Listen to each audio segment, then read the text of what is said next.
ભવિષ્યના ભારતના ભૂલકાઓ, જ્ઞાન આપનાર ગુરુજનો અને જેની છત્રછાયા હેઠળ આ વિશાળ પરિસર ફૂલી ફાલી રહ્યો છે તેવા વડીલો અને ગ્રામજનોને આ પ્રજાસત્તાક પર્વ પર કન્યા શાળાની દીકરી અંકિતાના સર્વેના ચરણોમાં કોટી કોટી વંદન। फना होने की इजाजत ली नहीं जाती, ये देश की मोहब्बत है पूछकर की नहीं जाती। फना होने की इजाजत ली नहीं जाती, ये देश की मोहब्बत है पूछकर की नहीं जाती।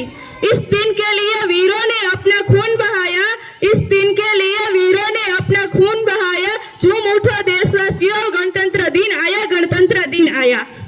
21મી સદી એ જ્ઞાનની સદી, 21મી સદી એ વિજ્ઞાનની સદી। પણ શું આપણને એવું નથી લાગતું કે 21મી સદીને થોડી જાગૃતતાની સદી પણ થવું જોઈએ?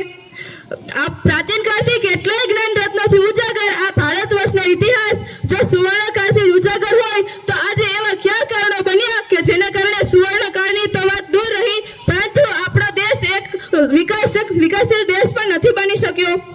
કારણ કે આપણે વિદેશી પ્રજાનો આંધળો અનુકરણ કરવામાં જ વળગી ગયા છીએ, જેના કારણે આપણે આપણી સંસ્કૃતિ, સભ્યતા અને વારસાને પણ ભૂલી ગયા છીએ। અને આજના કેટલાક યુવાનો તો વિદેશી પ્રજાને એના રીત રિવાજો અને રહેણી કહેણીને પણ અનુસરવા માંગે છે। અને જ્યારે આપણે આ જ રીતે પ્રજાસત્તાક દિવસ ઉજવીએ છીએ ત્યારે કહીએ છીએ કે અમારું પોતાનું બંધારણ અમારા હાથમાં આવ્યું, એને અમે ઘણા વર્ષો વિતાવી ગયા, પરંતુ શું આપણે ખરી રીતે પ્રજાસત્તાક બનીએ છીએ? આપણા દેશના ખૂબ મોટી સંખ્યામાં યુવાધન હોવા છતાં, તે શિક્ષિત હોવા છતાં પણ આપણે વિકાસની દિશામાં આગળ વધી શક્યા નથી, કારણ કે આ યુવાનોને સાચી દિશા બતાવનાર કોઈ નથી। અને તે યુવાનો પોતાની રોજગારીની તકો માટે અહીં તહીં ફાંફા મારે છે। જો આપણા દેશને વિકાસ સાધવો હોય તો આપણા દેશના યુવાનોને સાચી દિશામાં વાળવા પડશે અને તેની શક્તિનો પૂરેપૂરો વ્યય કરવો પડશે। જો આમ શક્ય પૂરેપૂરો ઉપયોગ કરવો પડશે। જો આમ શક્ય બનશે તો જ આપણો દેશ વિકસિત રાષ્ટ્રોની હરોળમાં ઊભો રહી શકશે।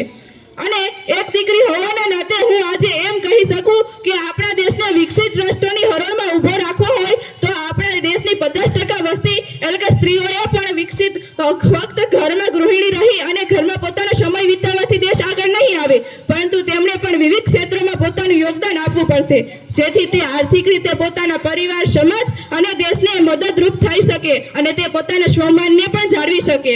अंतમાં હું એટલું જ કહીશ કે इस तिरंगे की शान को इन्हें उठाना आता है, इस तिरंगे की शान को इन्हें निभाना आता है, इस तिरंगे की शान को इन्हें उठाना आता है, इस तिरंगे की शान को इसे संभालना आता है। जो गलत नजर उठाए मेरे वतन की ओर, जो गलत नजर उठाए मेरे वतन की ओर, उसे झुकाना आता है, उसे झुकाना आता है। अस्तु, जय हिंद।